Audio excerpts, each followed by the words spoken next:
Outside the doors of the courthouse, there's a statue memorial to police officers who've given their lives in the line of duty. Living officers and their families should become aware that not all laws or judges are just. They need to pay greater attention to legitimate grievances of the citizens they are upheld to serve.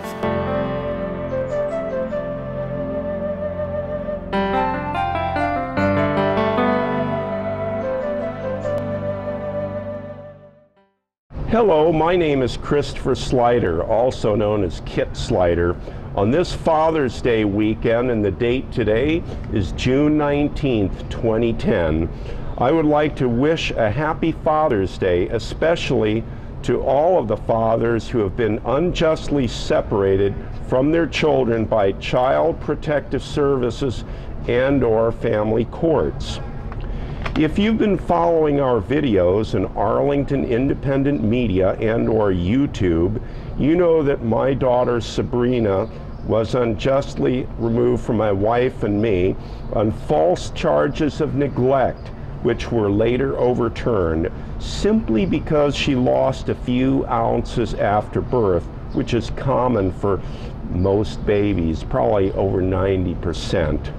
However, even after we were absolved of these charges, Arlington CPS forges ahead to terminate our parental rights and place our child for adoption with a politically connected couple.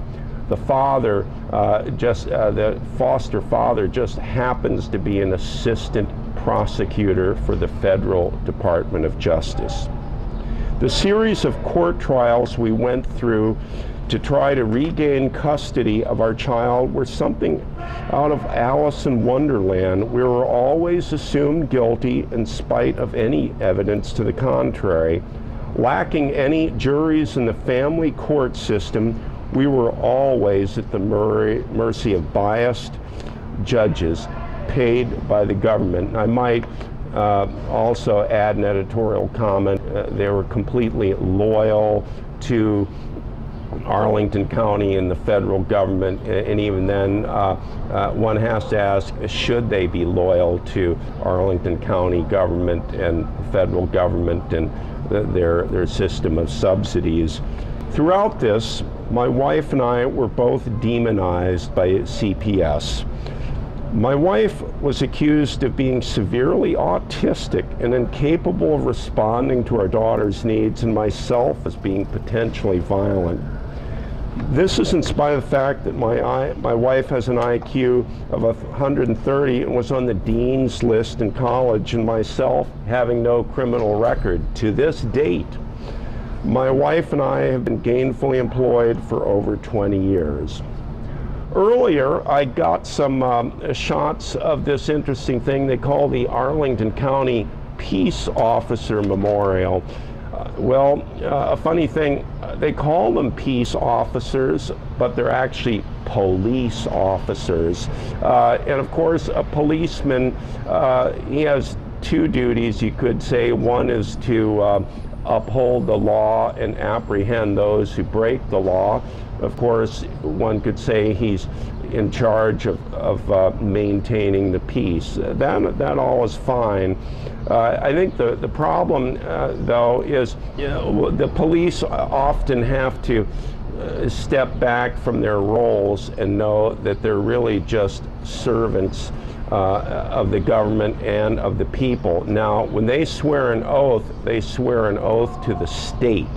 They also swear an oath to the Constitution. Regarding police officers and also sheriffs, the sheriff's office actually is in charge of the folks who maintain the order and police in the courtrooms, and they also maintain the county jail. Anyway, regarding peace officers and oaths, it is true that a police officer reports to his superior, who reports to the district attorney, and he of course reports to, I guess, judges and politicians and the oath of his office. But ultimately, there ought to be something called justice. There is something called the United States Constitution, and one of its predecessors in Anglo-Saxon Western law was the Magna Carta. The Magna Carta said that kings weren't really divine, and that they had to be good King Camelots to their people and be somewhat restrained. With the Father's Day theme, I did everything in my power to help her. I spent basically my entire life savings on legal costs and then ran dry. So I'm just like many people out there. I'm a middle-class pauper living day to day, but there is such a thing as principles, and I stand by it. A lot of people say, why do you fight City Hall? If there's a tyrant loose in the so-called land of the free, you have to disarm the tyrant. I love Sabrina with all my heart, soul, body, and spirit. I've done everything I could for her legally. The legal system in this so-called family court thing is a system is strictly controlled by politically connected and politically attuned judges. There are no juries. There are no rules of evidence. And one of the things that struck me is that common criminals who rob a bank or carjack or kill somebody have more rights and they get more respect from our system than innocently accused parents. We're not criminals. We don't have any criminal record. On this Father's Day, I'm going to wish a happy posthumous message to the late state senator from Georgia, Nancy Schaefer. Nancy Schaefer was the primary whistleblower against Child Protective Services. I believe she died on or about March the 30th. Now, there are very suspicious circumstances in State Senator Nancy Schaefer's death. She was shot in the back, and her husband was shot in the chest, and they're both dead. Immediately in the same story that they were announcing this very suspicious death, they immediately plant in the public's mind that this was a murder-suicide where her husband, who they allege was distraught, shot her in the back and shot himself in the chest. Well, let's review a few things.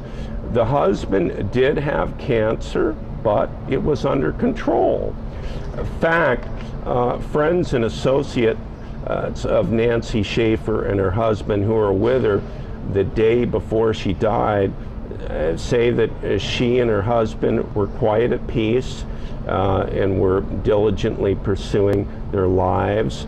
Nancy Schaefer was going to do a Ralph Nader type run for presidency. Now, when I use term Ralph Nader run for presidency, it's from a non-two-party candidate, not a Democrat and not a Republican, and they run what is called a protest campaign. They simply try to take the two-party circus where the powers that be already select in the primaries their two chosen candidates.